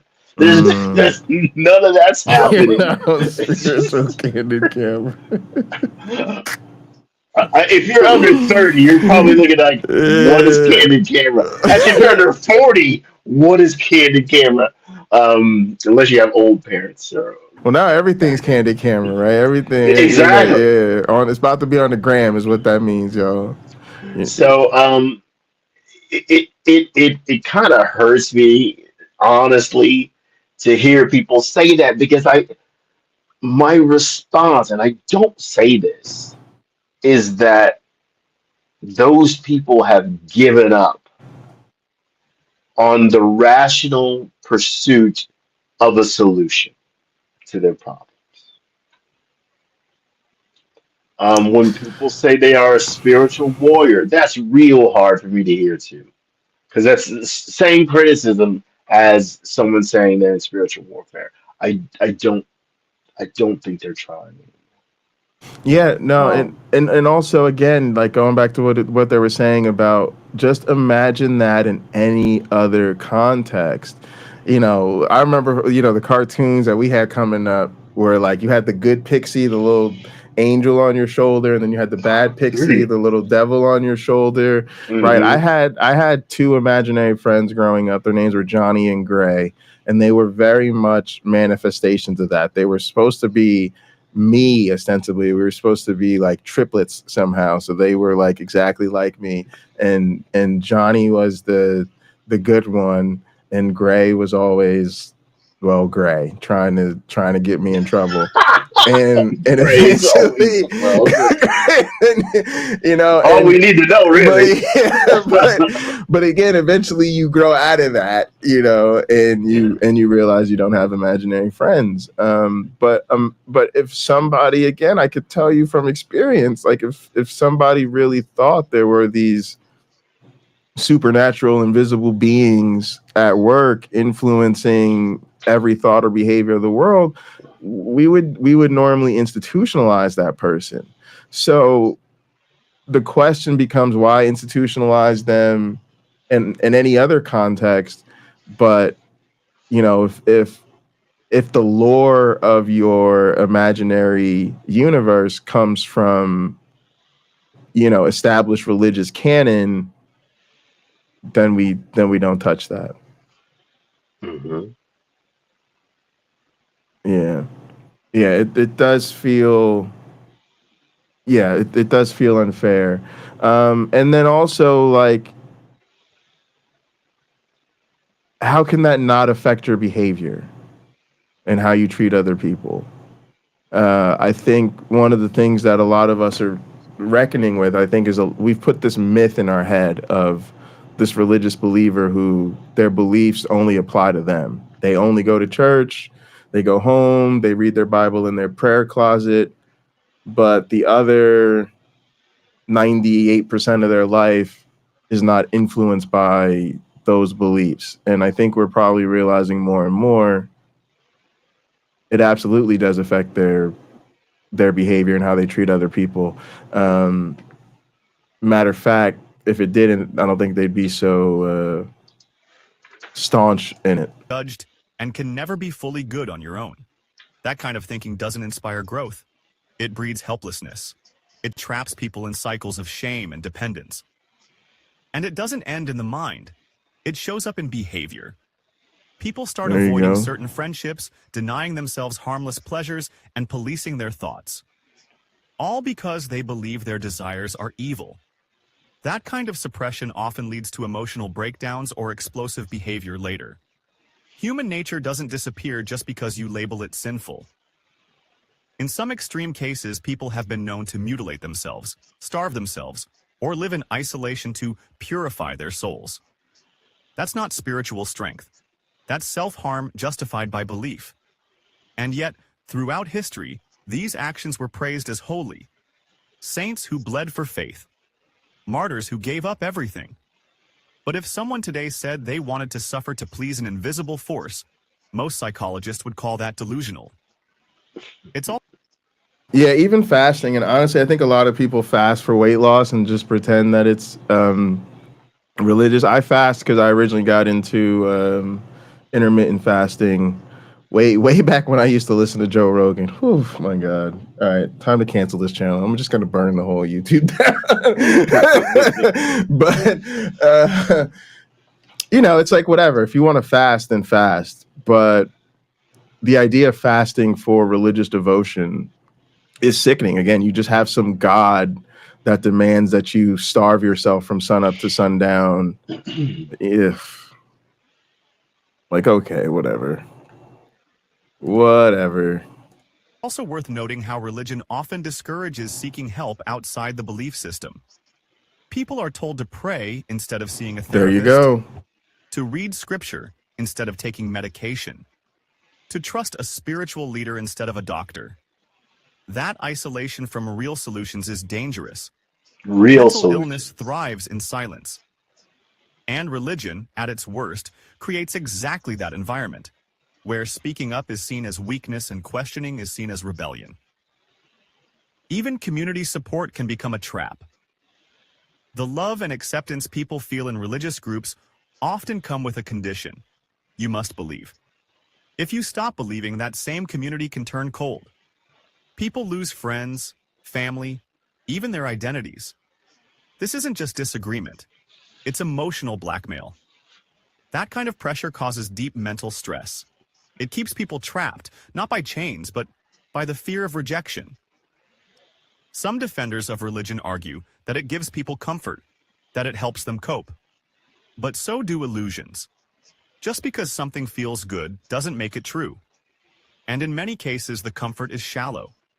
It's the kind of comfort that tells people not to think too hard, not to ask too many questions, and not to challenge authority. Okay, this is where things get very interesting. Yeah, part of the problem is we've privileged their comfort. And in reality, I think a huge part of it is absolutely dominion. It's absolutely the power structures in our society and how these religions have been engaged in reinforcing that power structure. In other words, Christianity would not be the dominant delusion in the West if not for it being the religion of the white supremacist colonial empire. And you could say the same thing for parts of the Middle East that are dominated by Islam. It's absolutely the conquest of the region and, you know, the religion of the people who did that, being the religion that's been able to maintain a stranglehold on power throughout history. But it's at a point where it's like the rest of us have surrendered our autonomy because it gives them comfort. I can't say churches should pay taxes because that's anti-Christian discrimination, and you know, your aunt really wants to see grandma again in heaven. Part of, again, the problem with people who have these issues is, again, their lack of empathy. We're going to keep coming back to it because that's the message we have to keep trying to drive home about why these people are different, y'all. Yeah. And so they are absolutely putting fairy tales that comfort them over the reality of how the institutions they support have oppressed other people. And that is absolutely how they get away with their entitlement and lack of humanity towards others. Oh, well, I'm just a sweet old person, and I can't deal with the idea that I'm going to die someday. I deal with the fact that dead people are actually dead. I can't deal with the fact that I'm not going to see my dog again. So I'm, so don't challenge me. Don't tell me I'm wrong. Don't take this from me. If you take this from me, you're being a really big bad meanie, right? That is absolutely how they dominate against other people. And it is abusive. I do feel that the rest of us are being used and abused by these people. It's just we haven't been given the tools to recognize it. And therefore we have not been able to disengage ourselves properly from these people. But I'm basically suggesting we need to, in a lot of these people, you go low contact if you have to, no contact if you can. And that's the reason, is because it's a dysfunctional relationship. Of course, this person puts themselves above others, and there's a lack of empathy, and that will hurt you. That will cause harm to you. So it is very interesting, the way the comfort issue gets weaponized on a societal level, that then allows these people to just, again, get away with these crazy beliefs. That's not peace of mind. That's psychological sedation. It's true that not all believers suffer mental harm, but the system itself encourages irrational thinking, emotional suppression, and dependency on invisible power. And when you zoom out and look at the traits, delusions, paranoia, compulsive behavior, emotional instability, you start to see a pattern that's hard to ignore. Religion isn't just about belief, it's about identity. And when an identity is built on unquestionable authority, invisible punishment, and moral black and white thinking, it begins to resemble something pathological. Not in the sense that believers are sick, but in the sense that the system itself operates like a psychological condition. What's more disturbing is how society protects it.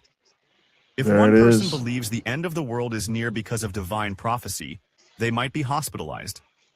But if 1 million people believe it, There it they is. build a church. Wow. That's the power of numbers. Mass belief doesn't make an idea sane, it just makes it harder to challenge. And this isn't about attacking individuals, it's about recognizing that some systems, even if widespread, are not healthy. Some ideas, even if ancient, are not wise. And some traditions, even if comforting, are not safe. If we saw a friend spiraling into obsessive behavior, talking to voices, afraid to think freely, and dependent on rituals to feel clean, we'd want to help them. But when religion creates the same symptoms, we call it devotion. That's the double standard. And it's time to question it. Because if a system causes anxiety, fear, guilt, identity confusion, emotional suppression, and a disconnect from reality, we have to stop calling it sacred. We have to start calling it what it is. And maybe the real breakthrough comes when we're brave enough to say it out loud. That religion, in many ways, isn't just wrong. It's harmful. That it's not just outdated, it's psychologically dangerous. And that until we recognize that, we'll keep mistaking the symptoms for spirituality. And the illness will keep spreading.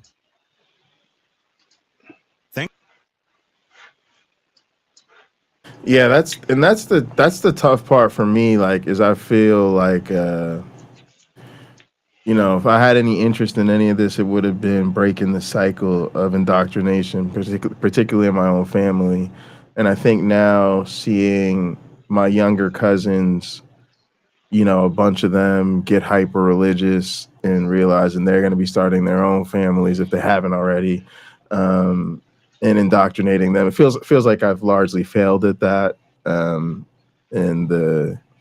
shift my focus to what I can do outside the family. But yeah, it does sort of suck to see all this happening in real time.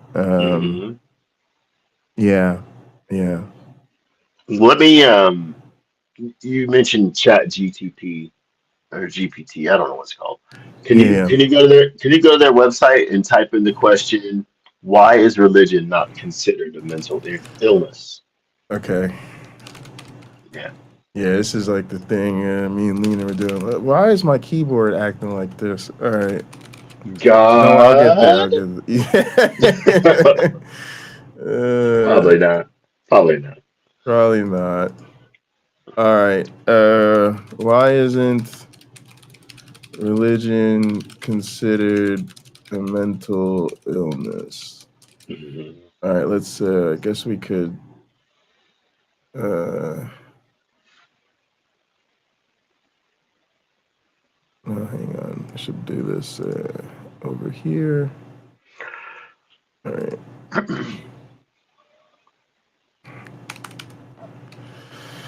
Okay.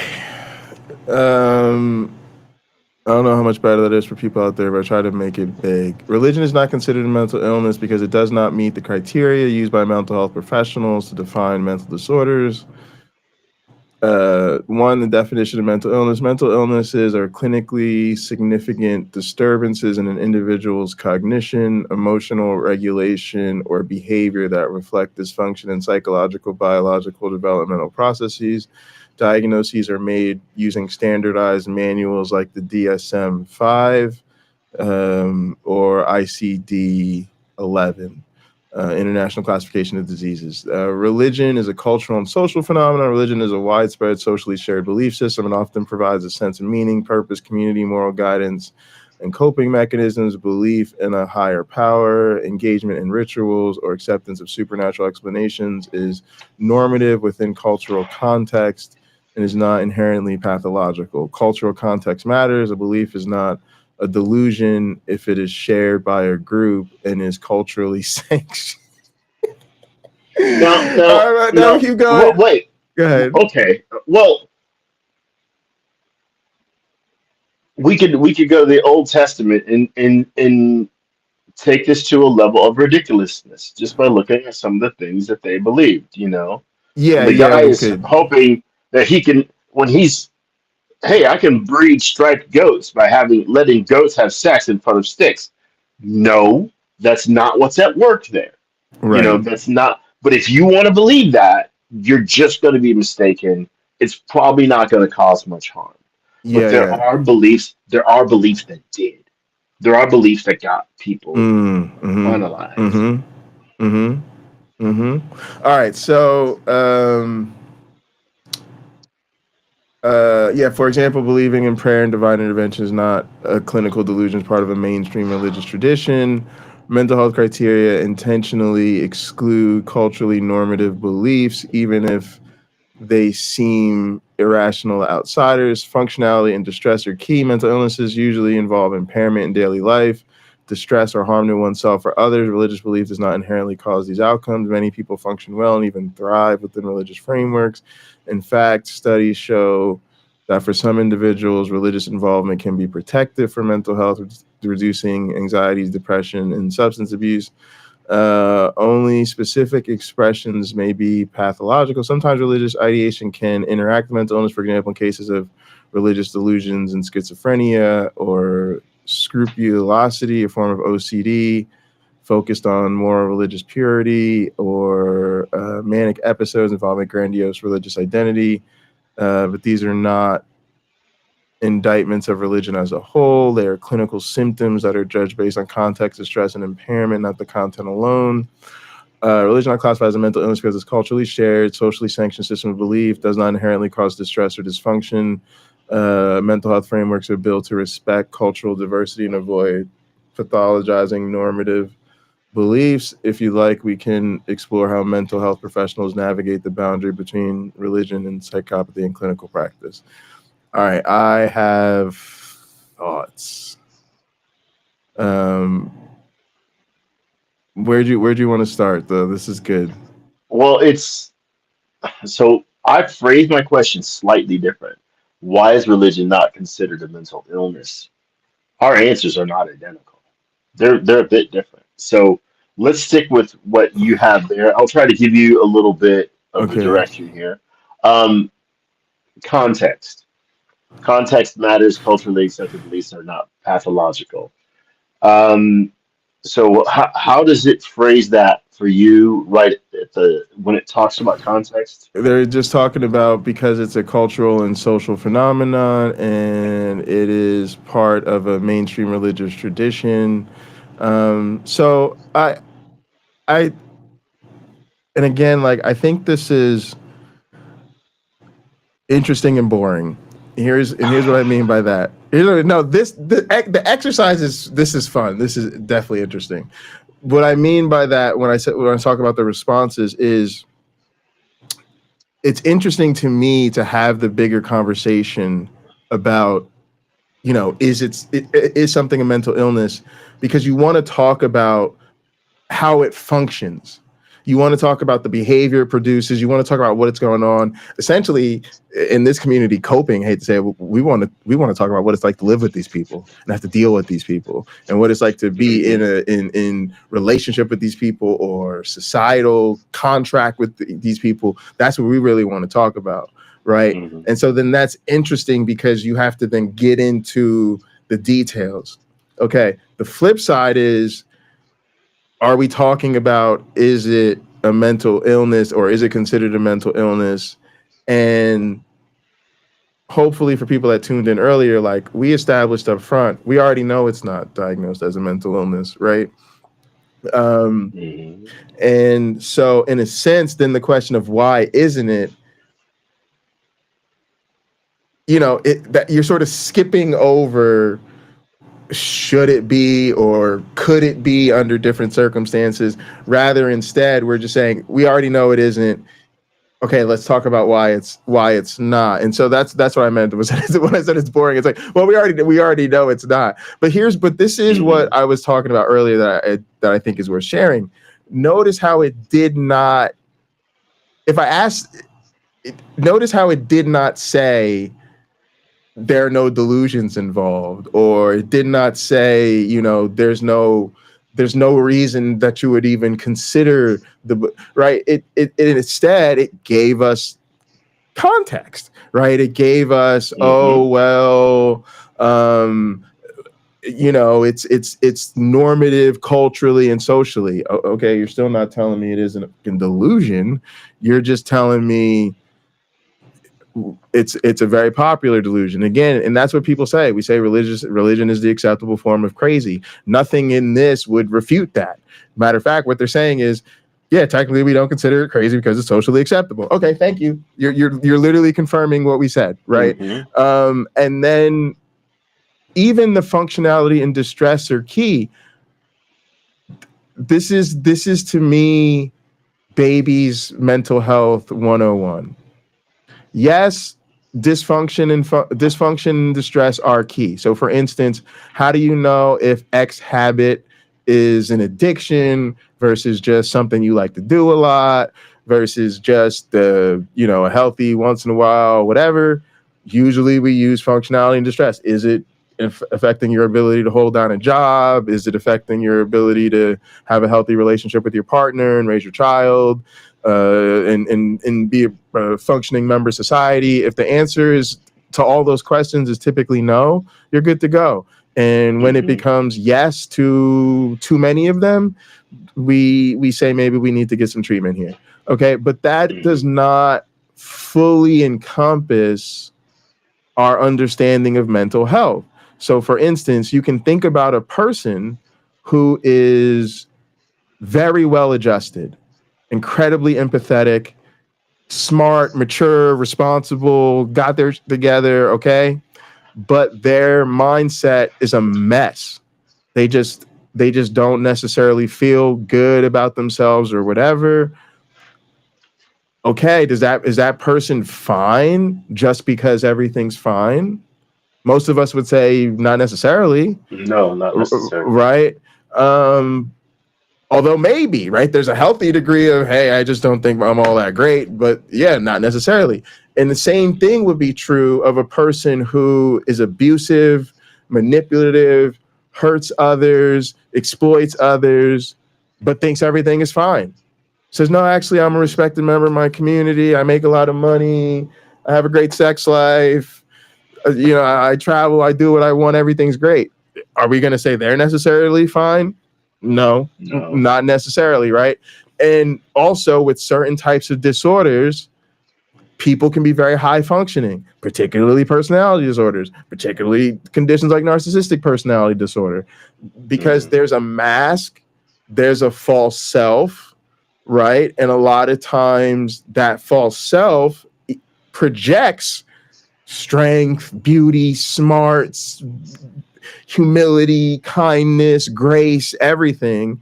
But then if you happen to be in an intimate relationship with that person or that person's child or the person who's the victim of when the mask slips, you know that absolutely is a fake person.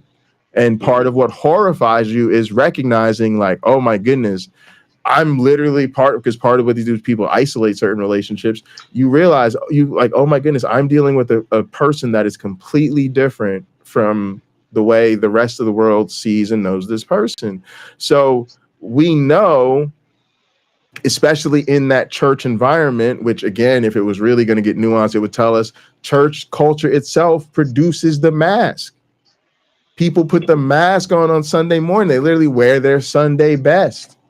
Right. And they everything's good. Everything's fine. You're happy to be in the house. They're singing, they're dancing. OK, so we know that a person may be disordered, may have, mental health that's completely divorced from reality, but it's not necessarily causing them distress, or it's not necessarily interfering with their ability to be a high functioning person in every other area of their life.